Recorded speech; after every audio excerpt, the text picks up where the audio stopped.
Olá, pessoal.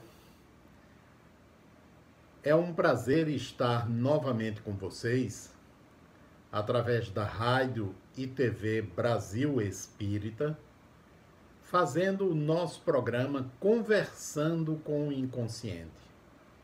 Como vocês sabem, e já temos vários programas, né, em que nós estivemos juntos conversando com o inconsciente, o propósito deste programa é trazer material que diga respeito ao psiquismo, espiritualidade, em consonância também com os ensinos espíritas. Então, hoje, nós nos propusemos a conversar com vocês a respeito dos ensinos deixados pelo nosso grande mestre Jesus Cristo. Até hoje se fala a respeito do mestre, tanto de uma forma positiva como às vezes de forma negativa, porque ele não passou, né, sem mais nem menos. Ele marcou tanto que a nossa história ocidental é dividida em antes e depois dele. Então foi uma presença marcante, a presença de Jesus entre nós há 2000 anos atrás.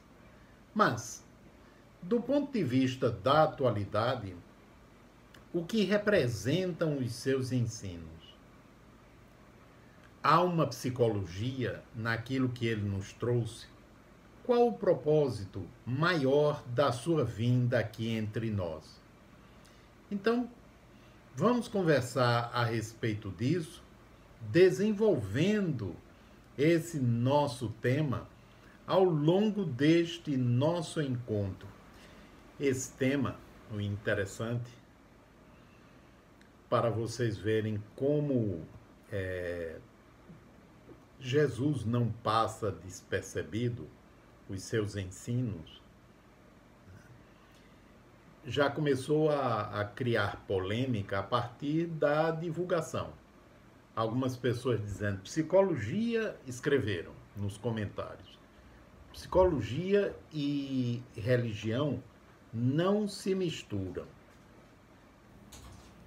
Bom, ninguém está pretendendo aqui misturar, propriamente dito, religião e psicologia. Mesmo porque, na atualidade, não há mais nenhum conhecimento estanque, ou seja, nenhum conhecimento que não tem imbricações profundas com outras áreas do conhecimento humano. Né? Dizer, por exemplo, que a medicina hoje não tem a sua interface com espiritualidade e espiritualidade com medicina, por exemplo, né?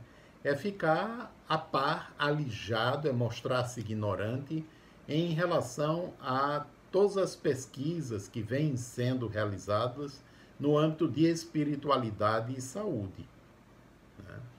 Mas isso não quer dizer que vá se fazer, por exemplo, dentro dos hospitais, uma medicina religiosa. Né?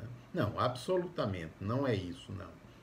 Mas é dentro da medicina respeitar os parâmetros religiosos do paciente, estimulando em sua prática, para que essa prática colabore no processo de cura dele, ou colabore em seu tratamento, seja para lhe proporcionar maior tranquilidade, mais calma, mais aceitação, né, mais serenidade e, portanto, obviamente, não sobrecarregar seu sistema imunológico com a tensão, com o medo, com a ansiedade, com a angústia, com a revolta.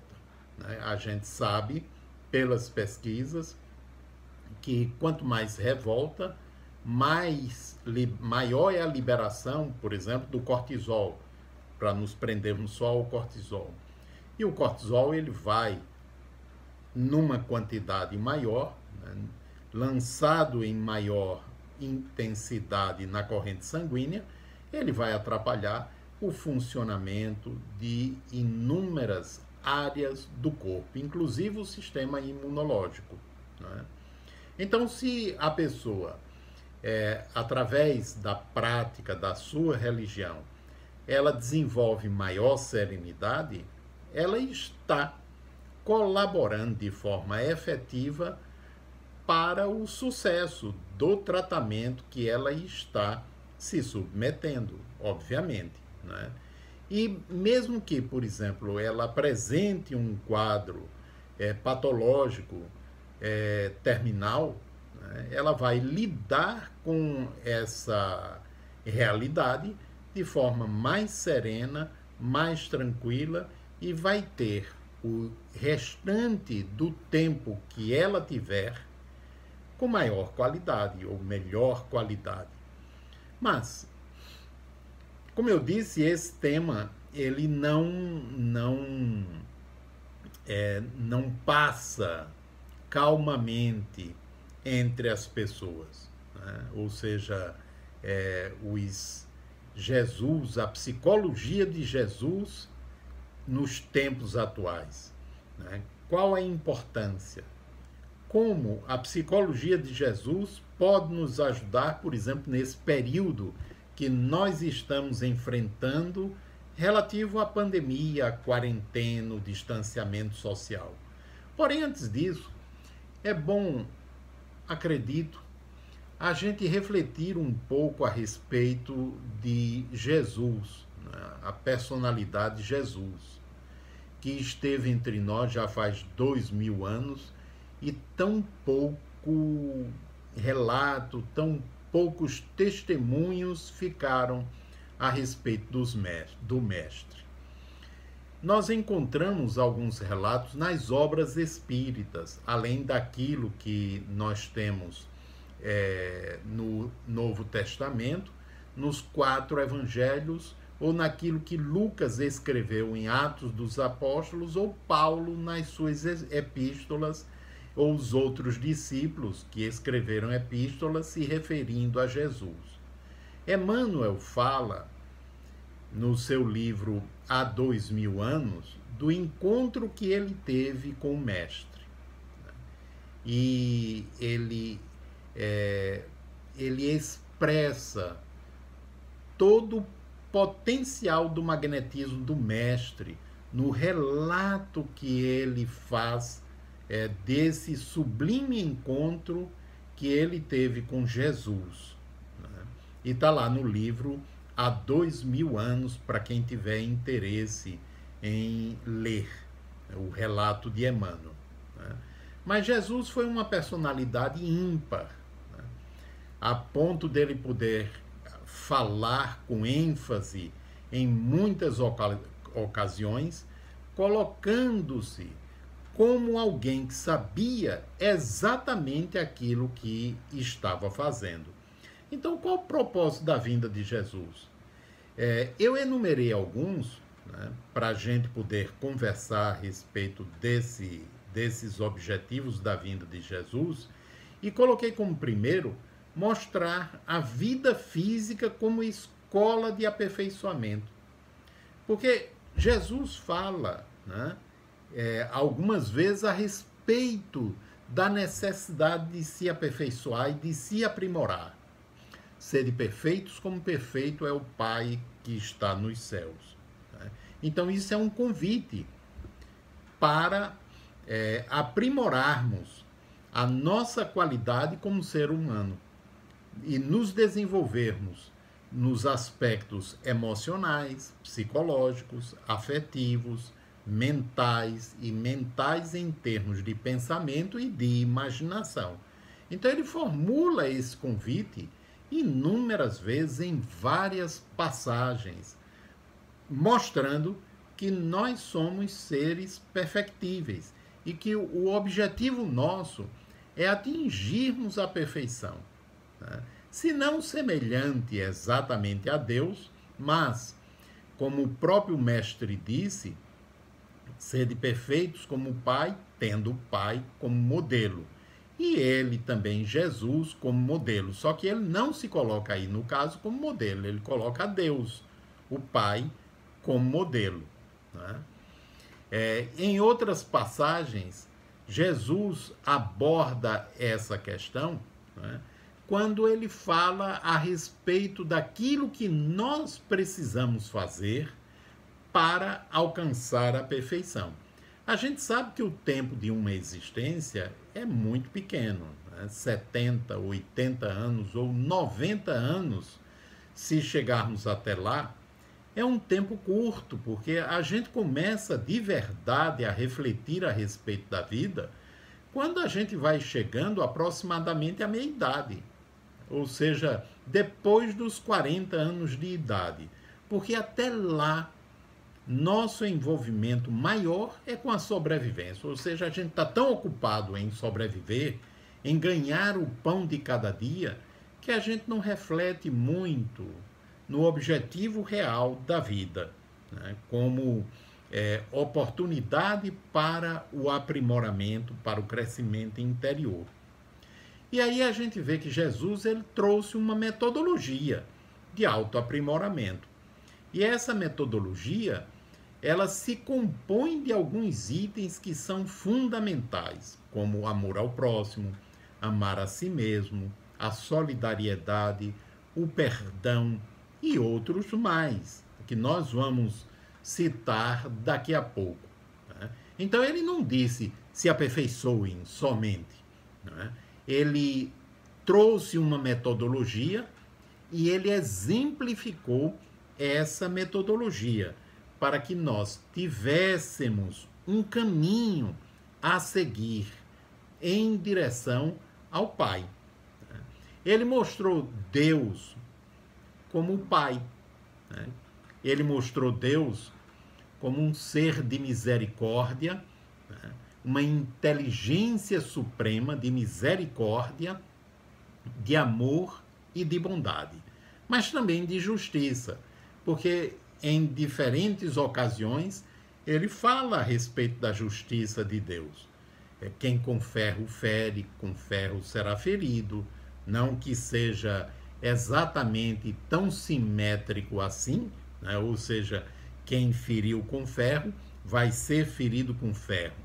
Mas ele se reportou à lei de causa e efeito, né? Ou seja, às consequências, né? Nós arcamos com as consequências dos nossos atos. É isso que ele quis dizer. Ele nos revela o outro como irmão, muito diferente daquilo que se pensava na ocasião, né? Que o outro podia ser servo, podia ser escravo, podia ser dominado, podia ser humilhado. Ainda hoje isso ocorre também. Mas ele introduziu para nós, aqui do Ocidente, a noção do outro como nosso irmão. E que nós precisávamos aprender a amá-lo assim como a nós mesmos, né? Revelou o mundo espiritual.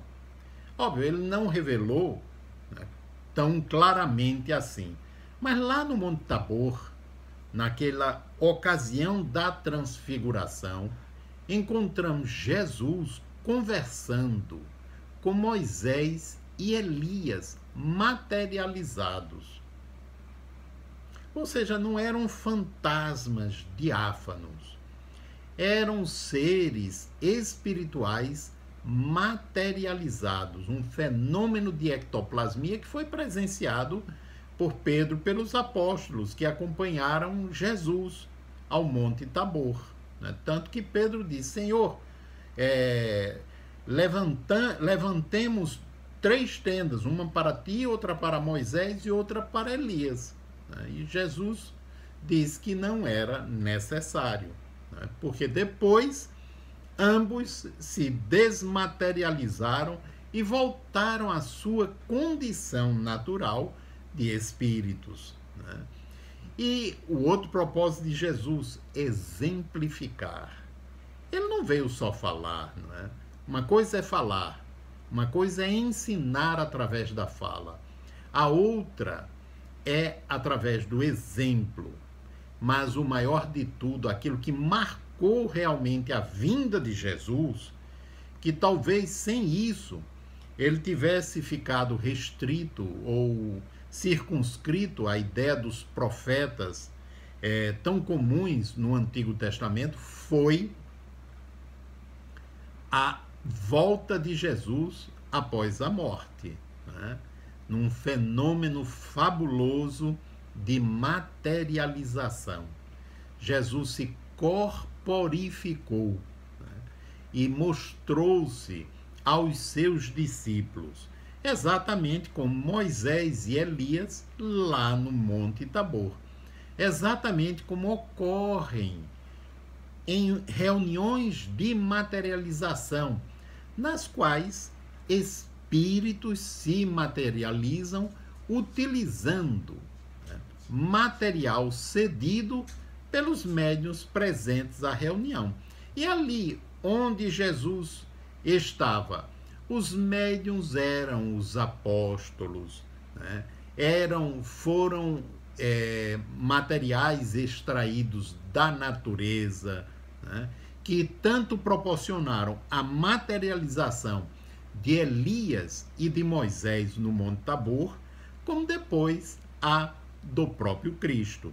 E ao longo da história da humanidade, não só antes do Cristo, mas depois do Cristo, nós encontramos os fenômenos de materialização e às vezes até de bicorporeidade muito presentes, né? Tanto na história, por exemplo, da Igreja Católica, como fora da área da religião. A história de Santo Antônio de Pádua, que ele entra em transe, aonde ele se encontrava, e vai até onde o seu pai estava sendo julgado e iria ser condenado para defendê-lo corporificado. E por isso é dado a esse fenômeno o título de bicorporeidade, ou seja, dois corpos. O corpo que ficou em transe e o corpo espiritual materializado de Santo Antônio, lá no local onde o seu pai estava prestes a ser condenado, né? E aí vamos lembrar o seguinte, que Jesus, ele também diz: tudo aquilo que eu faço, vós podeis fazer, e muito mais. Ou seja, ele não disse apenas eu posso fazer isso. Ele foi muito claro, e eu acredito, né, na sinceridade de Jesus. Tudo aquilo que eu faço, vós podeis fazer, né? E é por isso que a gente vê na história do ser humano tantos relatos, tantos casos de fenômenos semelhantes àqueles que foram vividos, né, pelo Cristo, tanto na área da cura, como fenômenos de, por exemplo, levitação, né, quando Jesus caminha sobre as águas, que é um fenômeno de levitação. Nós encontramos nos anais da metapsíquica os casos de Daniel Douglas Home, né? Nós encontramos na Igreja Católica São Cupertino, né, que levitava, né? Santa Teresa d'Ávila, em alguns dos seus êxtases, que levitou, e por aí afora, né? Mas, continuando, a gente vê que há uma diferença muito grande entre aquilo que Jesus trouxe, ou seja, ele reformulou, né, do Antigo Testamento para aquilo que veio a ser o Novo Testamento. Ele reformulou com a própria vivência dele. Inclusive a ideia de Deus, né, que antes o Deus era o Deus guerreiro, aquele Deus brabo, aquele Deus que se irava, né, e que ia à frente dos exércitos de Israel, né, como convinha a um povo belicoso, né, como eram os hebreus de antigamente, né, para o Pai de bondade, de misericórdia, sem preferências, o Deus de toda a humanidade e não de um povo, né? Então, quando Jesus falava a respeito do Pai, ele falava desse Pai de misericórdia, né? Quando os hebreus antigos falavam a respeito de Jeová, era com medo, porque se desobedecessem, poderiam desencadear a ira divina sobre eles, né? A ponto de acreditarem que seriam fulminados com um raio. E descrições desse tipo se encontram no Antigo Testamento, né? Mas Jesus mudou isso, né? Ele fala a respeito do Pai, né, de amor, com uma naturalidade extraordinária, porque Deus é amor, é justiça também, mas é justiça no sentido reeducativo, né? Mas vamos um pouco mais adiante, né, para a gente poder entrar naquilo que Jesus ensinou e a gente poder conversar um pouco onde é que entra aí a questão da psicologia do mestre. O que é que ele ensinou? Ele ensinou o perdão, ele ensinou o amor, a solidariedade, a lei de causa e efeito, ou de ação e reação. Ele falou sobre o Deus interior, quando perguntaram a Jesus onde está o reino de Deus. Ele não apontou para o alto, né? Ele apontou para dentro das pessoas e disse: dentro de vós. Ou seja, o reino de Deus está dentro de nós. E na psicologia, por exemplo, transpessoal, na psicologia junguiana, fala-se a respeito do self interior, do eu superior, ou seja, a nossa essência, que é extraordinária e capaz de um potencial fora de série, que a gente ainda está aprendendo a conhecer, porque não temos nem ideia ainda direito da nossa própria capacidade como seres humanos, tanto no que diz respeito àquilo que nós já percebemos em termos de inteligência, mas como capacidade que extrapola a coisa comum a que nós estamos habituados. E aí nos reportamos ao que Jesus disse: tudo que eu faço, vós podeis fazer e muito mais, né? Então, se a gente pegar, por exemplo, o perdão, né, o que é que a gente está verificando de uns 10 anos para cá? A ciência está estudando os efeitos do perdão, né, na saúde, no psiquismo, na mente, na vida das pessoas, né? E o mesmo psicólogo norte-americano que vem estudando sobre a felicidade e sobre a questão da espiritualidade, né, também está estudando a respeito do perdão, e o que ele vem encontrando só mostra a sabedoria desses grandes mestres da antiguidade, a sabedoria de Jesus, quando ele falou que nós precisamos perdoar não apenas 7 vezes, né, mas 7 vezes 70 vezes, ou seja, infinitamente, né? E ele falou isso não é no sentido da gente beneficiar o outro, não.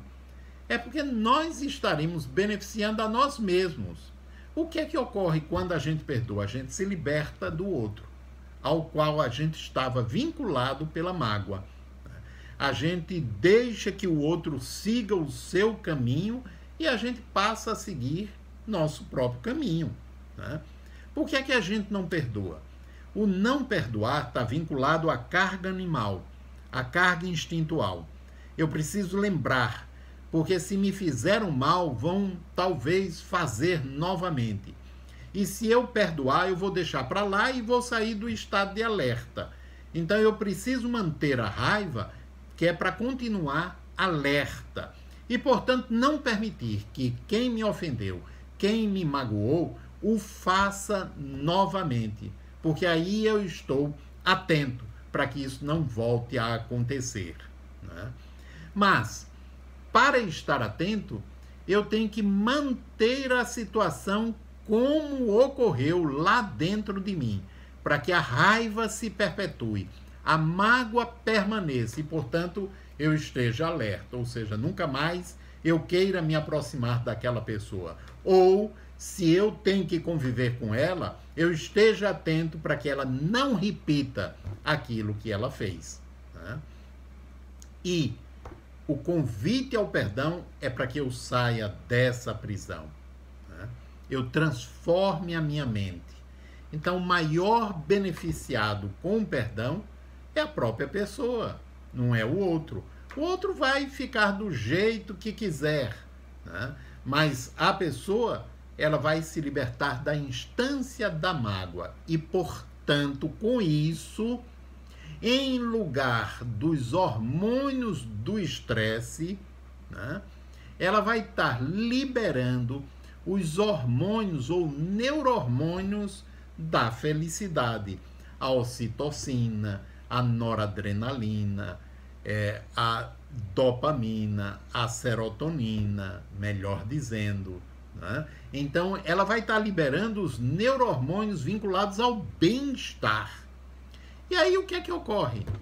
O sistema imunológico responde positivamente, melhorando, né? Ficando mais ativo, ou seja, é meio de proteção.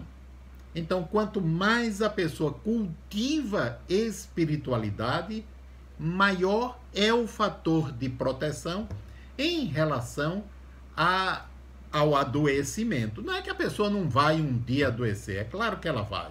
Né? Nós estamos sujeitos a isso, não só pelas nossas oscilações de humor, mas por conta, né, das condições em que nós vivemos no nosso planeta. Estamos sujeitos a qualquer coisa.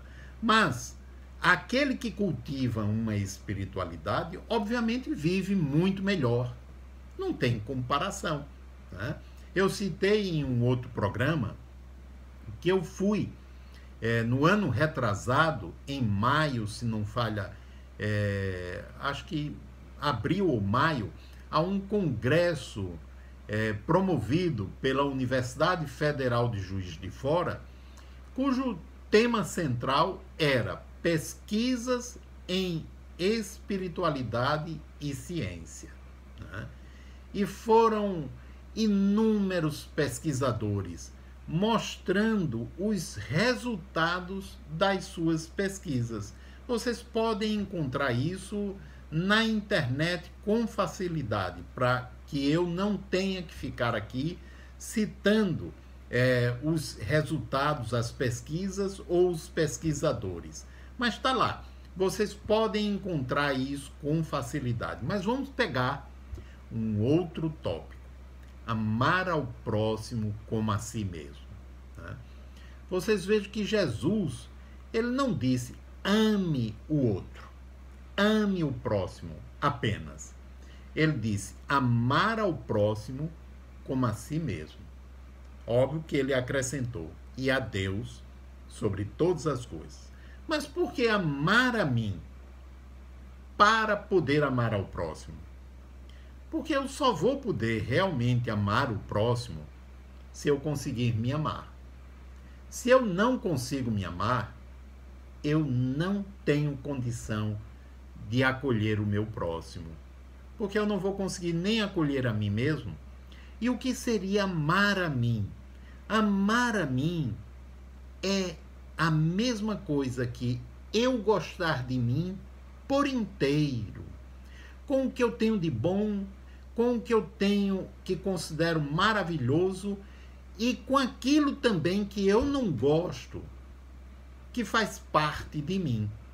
Ou seja, não é eu me dicotomizar. Eu gosto dessa minha parte e daquela outra eu não gosto. Eu gosto disso em mim e daquilo ali eu não gosto, porque eu estarei dividido. E lembram do que Jesus falou? Todo reino dividido contra si mesmo perecerá. Ou seja, se eu estou dividido, eu estou em conflito. Eu estando em conflito, eu não vou estar bem, comigo. Se eu estou em conflito comigo, é óbvio que eu vou estar em conflito com muita facilidade com os demais também. Porque eu vou tender a projetar os meus conflitos sobre os outros. Tem algumas regrinhas, né, que são simples, parecem bobagem, mas não são. E que podem nos ajudar muito no processo de autopercepção. Quando eu me aborreço demais com alguém e aquela pessoa, a lembrança daquela pessoa, da fala dela ou de algum ato dela, fica reverberando na minha memória, eu preciso parar e refletir. Porque tem algo no comportamento dela, no jeito dela, né, que tem a ver com alguma coisa minha. Se eu tiver esse conhecimento, eu vou começar a refletir, a me observar, para ver e entender por que eu me aborreço tanto com o dito cujo ou a dita cuja.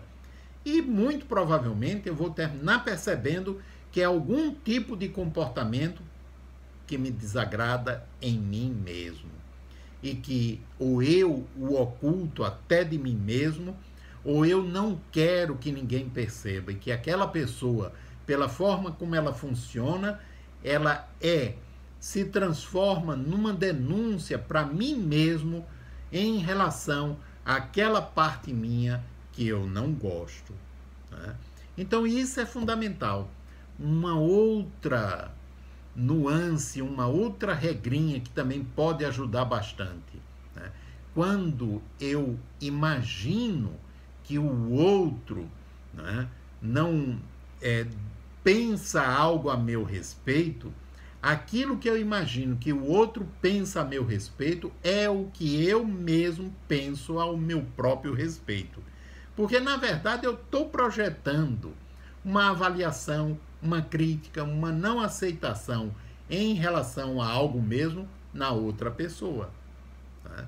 E aí eu passo a pensar, puxa, o que será? O fulano está pensando isso assim, assim de mim. Bom, eu tenho que me lembrar que eu não sou telepata. Né? Ninguém é telepata, então não tem como a gente saber o que é que está no pensamento do outro.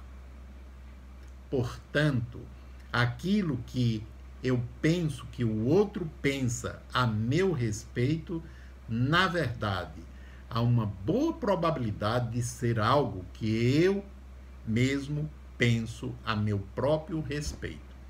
E aí, sabendo disso, eu vou respirar profundo e começar a olhar para mim, para me acolher. Se eu consigo me acolher, eu vou parando a guerra mental. Né? Eu vou parando a luta interna. Se eu consigo me acolher, eu estou começando a exercitar gostar de mim incondicionalmente. Com tudo aquilo que eu sou, estou, tenho e apresento. Né? Se eu consigo me amar dessa forma, me acolhendo, eu vou conseguir, portanto, amar e acolher o próximo. E amar e acolher o próximo dessa forma não significa concordar com tudo que ele fala ou faz, né? Mas respeitá-lo no direito de escolha, respeitá-lo naquilo que ele é, né? Diferente de mim, e deixá-lo seguir o seu próprio caminho. É óbvio que se o modo de funcionamento da outra pessoa tende a interferir sobre o meu ego, né, sobre o território do meu ego, eu tenho o dever de colocar limites. Né? Mas para colocar limites, eu não preciso da ira, do ódio. Né?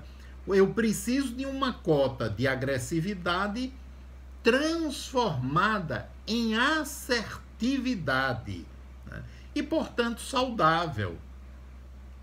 Então, quando Jesus ele falou amar ao próximo como a si mesmo, ele estava se referindo àquilo que hoje em dia tanto se comenta sobre a necessidade de acolher a própria criança magoada e ferida, aquelas áreas do nosso ser que a gente já gostaria de ter se libertado, ter transformado e ainda não conseguimos. Acolher para parar de brigar com essas áreas e, portanto, conhecê-las em níveis mais profundos e aprender a transformá-las. Fazendo isso, eu vou transformando aquilo que me desagrada nos seus aspectos positivos. Porque se a gente pensar, por exemplo, Jesus ele fala sobre a importância da gente domar o egoísmo e o orgulho, não com essas palavras. Ele fala isso. E no Evangelho segundo o Espiritismo, os Espíritos eles dizem claramente que a origem de todos os males está no egoísmo. Mas é importante que a gente compreenda que o egoísmo, aquilo que chamamos de egoísmo, foi o nosso ponto de partida. O egoísmo é a carga instintual que está dentro de nós. E por que é que hoje atrapalha? Porque nós já estamos na vivência humana. A gente não precisa mais,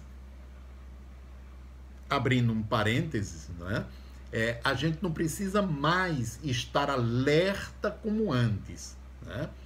Mas é importante que a gente desenvolva a paz em nosso mundo interior, ou seja, sejamos pacíficos como as pombas, porém astuciosos como as serpentes, disse Jesus. Porque a gente não está ainda em um mundo onde todo mundo está propenso ao bem. Ainda tem muita gente que vive tentando tirar proveito do outro, vive tentando utilizar o outro como degrau para subir na vida. Então, essa cautela, ela é fundamental. Então, quando Jesus formula esse convite, é para que a gente esteja em paz com a gente. E a gente, estando em paz com a gente, esteja em paz com o mundo. Porém, atentos. Atentos, porque nem todo mundo está buscando a mesma coisa. E aí é preciso compreender também que a lição do mestre, quando ele falou, se te baterem numa face, apresenta a outra, ele não quis dizer que deixasse o povo estar batendo na gente, subjugando a gente e humilhando a gente à torta e à direita. Não. Tanto que Jesus, ele se mostrou assertivo em todas as ocasiões que isso foi necessário. Usou de assertividade, usou de energia,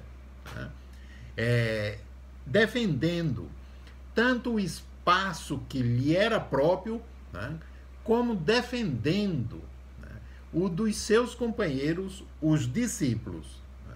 Muita gente pensa e coloca às vezes Jesus de lado, achando que ele foi fraco porque, sendo ele o Filho de Deus, não se rebelou contra aquilo que a gente conhece como sendo o seu Calvário. Ele foi preso, foi torturado, foi humilhado e foi morto na cruz. Mas ele veio para exemplificar, para fazer diferente.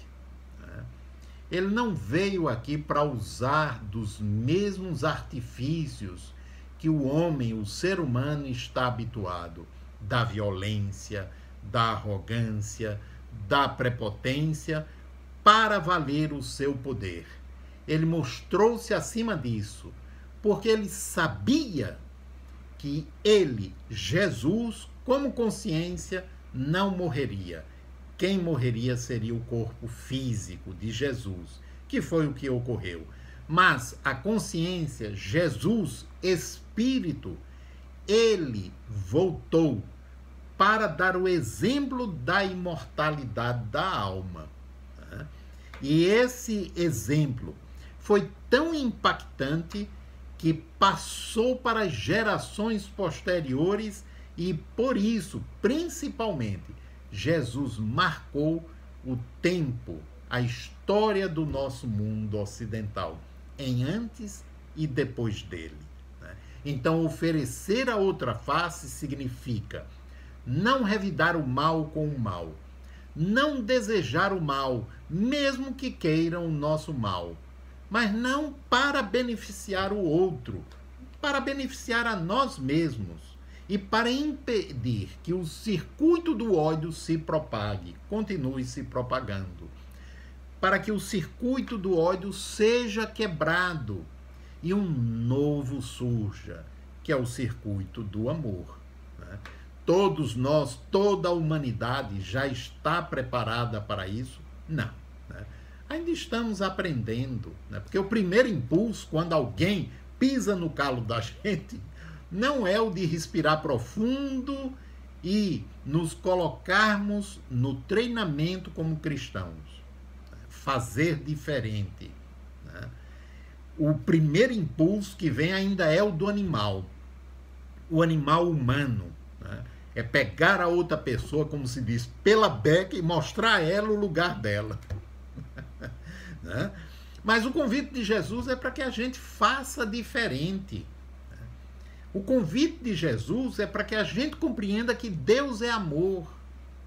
Deus não é aquele Deus guerreiro do Antigo Testamento que ia à frente dos exércitos de Israel dizimando os seus inimigos, porque ele é pai de todos.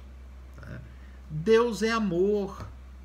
E aquilo que ele nos convoca é para o exercício do amor. Porém, a gente precisa compreender que isso é um treinamento. Estamos em treinamento. E reprimir o animal que está dentro é parte do treinamento. Respirar profundo para treinar o pacifismo, a paz, aquilo que Jesus ensinou. É fundamental para que a gente vá modificando o mundo interior. Muita gente quer que o mundo seja diferente, mas para que o mundo seja diferente, a mudança precisa começar a partir do nosso mundo interior. A gente precisa perceber ainda a presença do animal em nós, a carga instintual, para que a instância do ego esclarecida pelos ensinos de Jesus compreenda a importância da autorreformulação, né? Para que estabeleça a conexão com o eu superior, o self mais profundo, ou com o reino de Deus. E a partir daí, o ego, camada de superfície, iluminada pela luz do eu superior, reformule sua maneira de pensar, seu comportamento e seja uma manifestação do reino de Deus que está em nossa essência. Mas isso não vai ocorrer simplesmente porque a gente ora, né? Porque a gente se imagina cristão, porque a gente está vinculado a essa ou aquela religião. Não, não vai ocorrer, não. Né? É necessário um esforço no dia a dia de treinamento, como aprendizes das lições deixadas pelos grandes mestres, por Jesus, para que a gente, se colocando realmente na posição de aprendiz, a gente vá treinando esse novo comportamento, essa nova vivência, para que ela um dia nos seja natural, desabroche de dentro. Se o reino de Deus está dentro de nós, tudo isso já está dentro da gente, a bondade, o amor, a solidariedade, a generosidade, a gratidão, ou seja, a compaixão, a capacidade de amar, já faz parte dessa essência. Mas para que ela tome conta da totalidade do nosso ser, do seu ser, é preciso que a gente treine a cada dia. Se queres que a bondade um dia te seja inata, exercite-a todo dia, nos disse Emmanuel. Né? Quando Joana de Ângeles fala sobre a calma, que ela diz que significa segurança de fé, traduzindo certeza na justiça divina, ou seja, confiar em Deus, confiar no planejamento divino, principalmente quando a gente já entende que a gente está aqui com um propósito maior de evoluir. E evoluir não significa a gente se tornar conhecido por todo mundo, famoso, célebre, rico, né? Poderoso, né? Um grande político, né? Um grande escritor, ou alguma coisa grande que todo mundo nos respeite. Não, absolutamente. Pode ser isso, né? Mas pode ser o pequeno agricultor, o gari que atua na área da saúde primária, promovendo a limpeza das nossas ruas, né? Pode ser o servidor mais simples, né? Ou seja, em qualquer posição, nós estamos aprendendo a nos tornarmos melhores, mais humanos, mais lúcidos, mais conscientes, porque a iluminação, ela não é outra coisa senão a gente ter a cada dia uma consciência mais aprimorada da nossa posição como espíritos vivendo uma vida material, para que, enquanto aqui nós estivermos, a nossa vivência ela seja também espiritualizada. Vivência espiritualizada não significa a gente se afastar do mundo. Jesus não se afastou do mundo. Jesus esteve presente no mundo e viveu entre as pessoas, compartilhando também dos seus sofrimentos e das suas dores. Significa a gente estar presente na vida, aprendendo uns com os outros, né? A nos relacionarmos mais amorosamente, né? Com assertividade, porém, mas amorosamente, desejando o bem do nosso semelhante. A solidariedade que Jesus fala na parábola do bom samaritano, né? Quem é o meu próximo?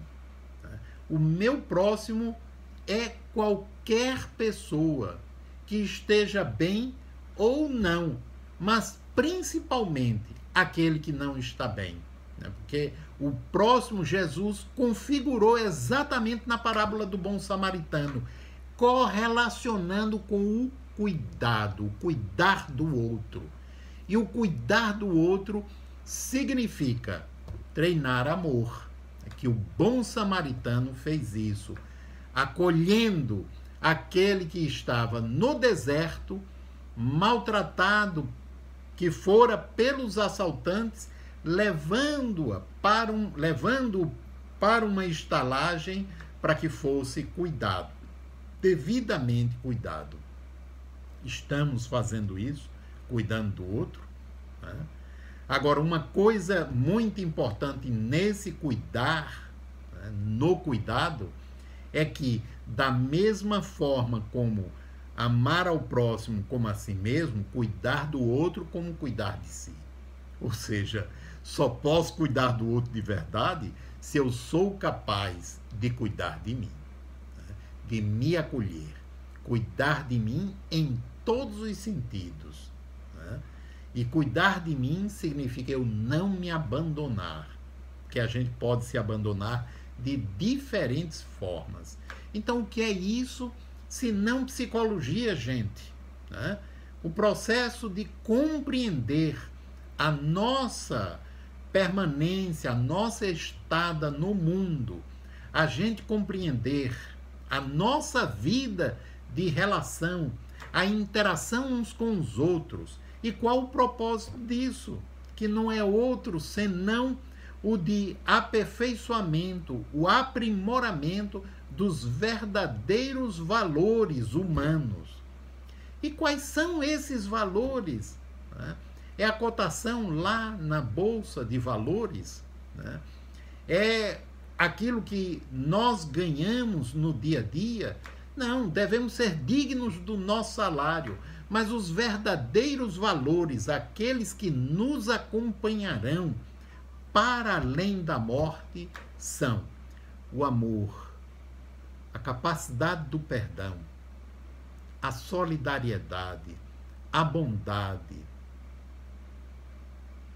a convivência pacífica e assertiva, a capacidade de doação, não só do dinheiro daquele que excede, mas doação do nosso tempo, doação do sentimento, doação daquilo que nós somos como seres humanos. Então, eu acredito profundamente que Jesus foi o maior dos psicólogos que já passou pelo planeta. E se nós tivermos uma consciência plena, um entendimento pleno das suas lições, nós vamos estar mais atentos a nós mesmos, com o objetivo da gente se perceber melhor, com mais objetividade e com mais lucidez, para a gente poder corrigir, reeducar, aperfeiçoar, aprimorar e desabrochar os potenciais positivos que nós possuímos na intimidade do nosso ser, na essência divina que nós somos lá dentro, no âmago da nossa constituição, do nosso ser. Então, gente, essa é a visão que eu queria trazer para vocês, para todos nós, a respeito da psicologia de Jesus. É óbvio que tem muito mais coisa para ser abordado, mas estamos chegando ao nosso tempo e o que eu quero é desejar agora, que essas nossas reflexões elas repercutam no íntimo de cada um e nos auxilie para que nós possamos trazer não somente os ensinos de Jesus para dentro de nós, mas que os transformemos em uma metodologia de trabalho conosco mesmos no nosso cotidiano. Então, um grande abraço para vocês, uma boa semana e espero encontrá-los na próxima quinta-feira aqui novamente através da Rádio e TV Brasil Espírita para o nosso Conversando com o Inconsciente. Um grande abraço a todos.